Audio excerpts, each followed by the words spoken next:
na naman ang nasa kabila. So what will happen? Alam naman nila ang possibility niya na it's just here, it's a matter of months actually. Kung manalo si Inday pagka-presidente, saan ito pulutin ito mga ito? May, ambil akong bag. Ubos ito. Kaya kailangan si Tore, trabaho mo nila yan. Kailangan pigilan na hindi lang pigilan si Inday tatakbo ng presidente yan. Lalo na ngayon nag-generate tuloy ng simpatiya. Putang inang mag-plus yan. Pag ilang months na ibang presidente na naman, saan ito pupulutin ito mga to? Ang problema, katrabaho lang ito, happen to be, ako, naiintindihan ko. Kaya, sinabi ko, this madness has to end. Sino kasama niyo, ma'am? Medyo pa sila Ano lang kasi is, ang procedure kasi, let me be very frank with you. When you are placed under arrest, you have to submit to the person in authority making the arrest. Then, when you are already arrested and maybe detained, then you have to start the machinery of justice role. We go to the Supreme Court. Pag hindi, ako, dumaan ako sa rap, okay na sa akin. Well, nothing to lose na ako. Nothing to lose, absolutely nothing. Hindi ba rin ako sabihin mo kulong ng habang buhay? Wala ako.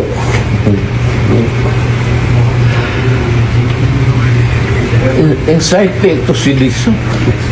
Hindi inciting to sedition. Inciting to sedition. Kaya mag-insuman. ICC. Kalimutan niya ulit. Sa Hague. We are not signatory to the ICC. That's what they're doing now. Hindi ako. Yan ako hindi papayag. I am a Filipino. You are all Filipino citizens. Ako, pag nagkasala, you prosecute me in Philippine courts with the Filipino judge, the Filipino prosecutor, and magpakulong ako dito sa bayan ko. Kung sakali. They're preparing you to bring you to The Hague. I am sure. I am very sure. I'm a lawyer. Abogado ka man. I am sure the Supreme Court will rebuke them. Baski na hindi tayo magkigay na, the Supreme Court will rebuke them. Tignan mo. Hindi pa bayad. Wala tayo extradition treaty.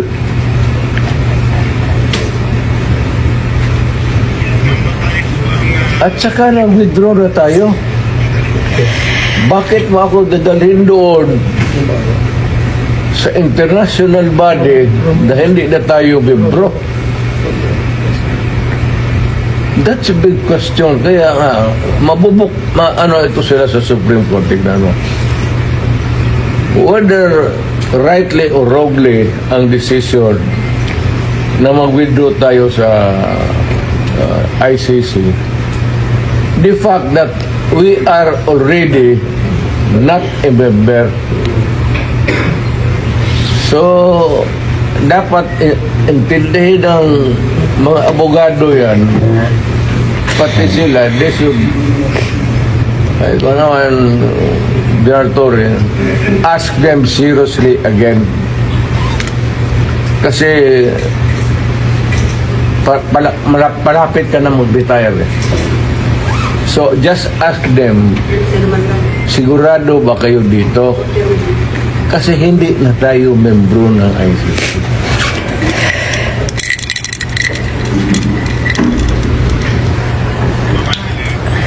Medisina ko rin. Kaya sabihin lang ng drama, hindi alam, sabihin mo totoo, hindi alam nila yan, matanda ka na, kailangan mo bisina.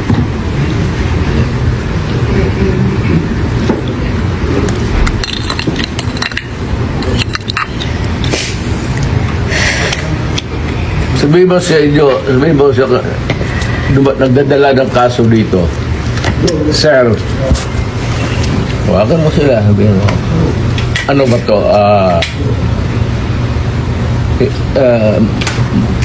May bariyan kasi. Pero kung sasama ako sa iyo, huwag kang magtingin dyan, sasama ako sa iyo. Yes, sir. Thank you, sir. Total, Maraming salamat, sir. nandito naman tayo sa government facility. Yes. So, escape is not a problem. Impossible dream. Thank you, sir. Okay lang mga Porado, ang akin lang, I might not have the chance anymore to lecture on you na the serious implications nito. Yes, sir. We have withdrawn and then you would allow me to be brought to a body of which we are no longer a member. Isa yan. Kaya sabihin mo din sa prosecutor, sabi ni Mayor, kindly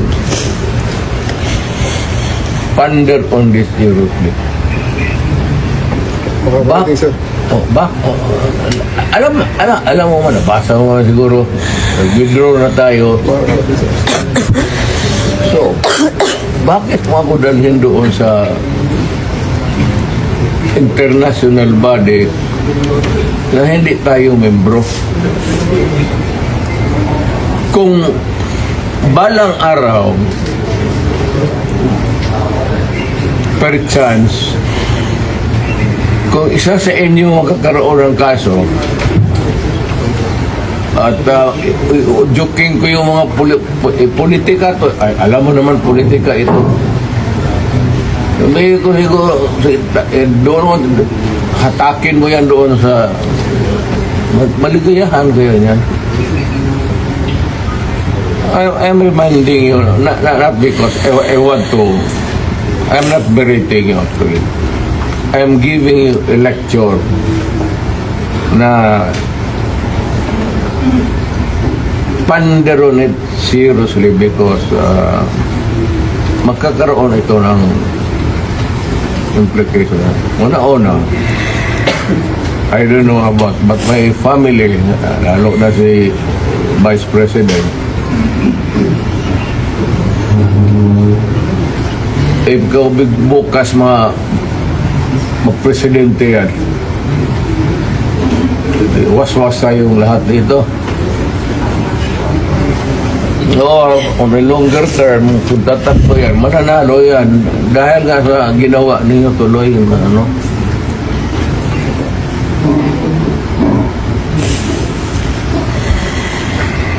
Hindi kasi ako ang nakiusap. Kung ako ang kausap mo kanina sabihin ko sa iyo kutsi mo,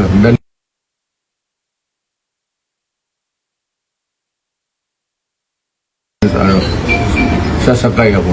Yes, thank you, sir. And then, sir, may bus tayo, sir, sa labas. Kasama, sir, ang family mo, sir. Four of you. Hindi ko na, wala. Iwan ko na. You can have a choice of 3 other companions, sir. Please. Wala. Abogado. Yes, sir. Wala man kayong ano. Wala. What's the worst that, kasi ito rin, what's the worst that they can, Hey,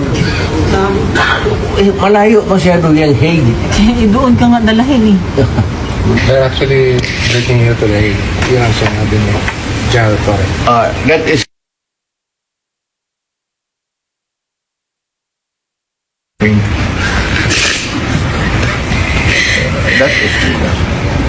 Kidnapping. kidnapping na. Could you just answer that, Mr. President, on the proper forum? Andito naman mga abogado niyo. Okay lang siguro. Kaya nga, but sabihin mo yung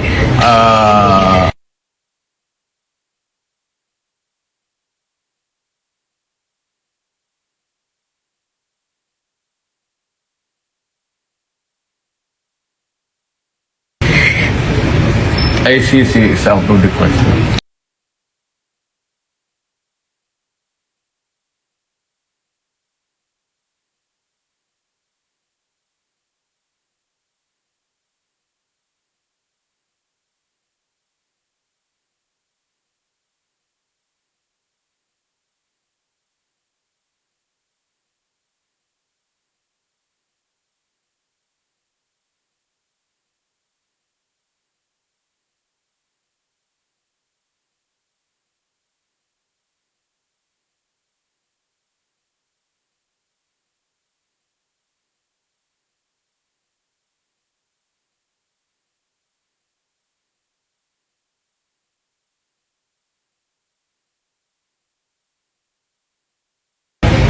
Dito tayo